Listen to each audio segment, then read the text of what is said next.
So what leadership decisions and mindset do we need to be really embracing to make sure that our kids and our grandkids have a really connected, cohesive New Zealand? Well, I think it's really important to think about what are the possibilities of a win-win situation. So, I look at most of the current government's policies. There tends to be a goodie and a baddie. So, environmentalism good, farmers bad, landlords bad, tenants good, employees good, small business owners bad. And then, of course, they bring in laws that basically transfer rights from one to the other. But if you think about it, farmers are some of the best environmentalists. They're the only ones who depend on the natural environment for their livelihood. They're not trying to destroy their own farm so they can go broke next year. Landlords and tenants have a symbiotic relationship. We should be trying to make it easier to be a landlord, bring more people, more competition, more choices for tenants. That's a win-win situation. And in terms of employees and employers, it's another symbiotic relationship. So I think starting to think win-win, how do we create the environment where people can come together, trade value for value and get stronger together? That's really important for New Zealand. We haven't had enough of that win-win thinking. And I think the other thing is being prepared to actually say things that may be unpopular initially, rather than just be terrified of the polls and the media. I mean, I'll give you a classic example. Basically every country in the West that I can think of, Ireland, Italy, Spain, Israel, Taiwan, Britain, America, Australia, Germany, all of them are raising their age of entitlement to superannuation. And the reasons are simple. People are living longer and they're having fewer kids.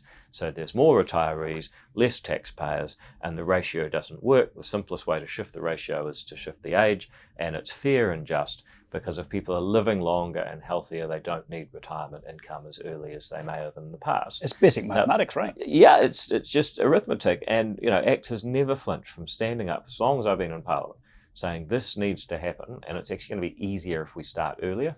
So Labour are now, despite having criticised National for not raising it in opposition 10 years ago, now staking their campaign on we will keep the age at 65.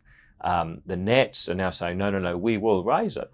But what they're not telling you is they want to start adjusting the age in 2044. In other words, in 20 years, which interestingly, their last announcement in 2017 was that they'd start in 2027. So they're always promising to do something in 20 years' time.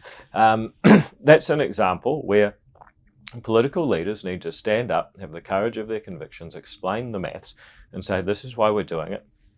Ultimately, it's fair, and it's in your best interest because you don't want to overtax young people, have them bugger off to Australia, because then you've got a really big problem with affording super.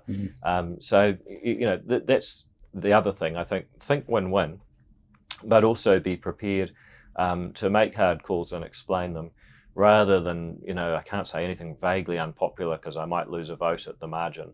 Yeah, you might, but I think you get more votes in the long term if people believe that you have integrity and are truly committed to the country. And I get this a lot, so I don't always agree with David Seymour, but at least ... And that's, I think, more important than, chasing every single polling figure. And I love the word integrity. As you were speaking, I was thinking of integrity and congruence, and clearly they're important values for you. So what shaped your values, your leadership values? Were there people in your life at a young age who really shaped how you see the world? Yeah, I mean, a lot of people start with their mum. In fact, that's a biological fact. My mum was interesting in that she was one of the last people in the Western world to contract the polio virus. Wow. And, being born in 1956, totally different attitude to people with a disability then. I mean, now, of course, if somebody's living with a disability, we all, do everything we can to try and, treat them as people, but for that disability, which we try and help them overcome by being as courteous and helpful as possible, or at least that's what I would hope. Back in her time, I think she got the sense from a lot of people that having a disability was almost like you were letting the side down a bit. Totally different view. So she was told that she wouldn't walk, she wouldn't drive, she wouldn't have kids, she wouldn't work. And long story short, she became the chief pharmacist for the Northland DHB, which involved going to uni, which they also said she wouldn't do. She was able to walk thanks to extraordinary surgical procedures in the late 50s and early 60s, which I won't go into the full details of right now, but amazing that she was able to walk against the odds. And she had, 2 really upstanding kids and 1 politician, so she managed to do that as well. Although I've always said I think the critics were half right about her driving. The reason I tell that story is it's the simple idea people can make a difference. It's not like bad weather. You can overcome things.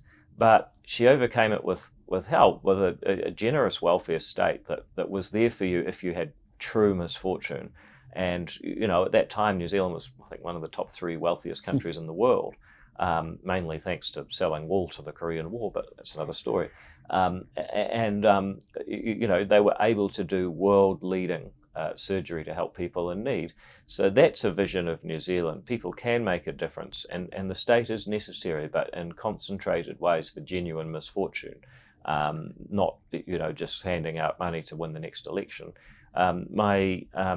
Her father and my grandfather and their wider family, they were electrical contractors. So they had a business where you come in at the end of the job when things are already behind time.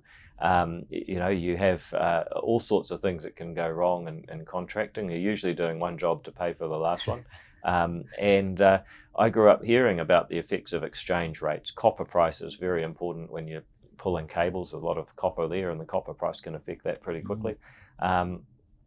And so, I grew up hearing about the trials and tribulations of business, a pretty sort of edgy end of business, being electrical contracting.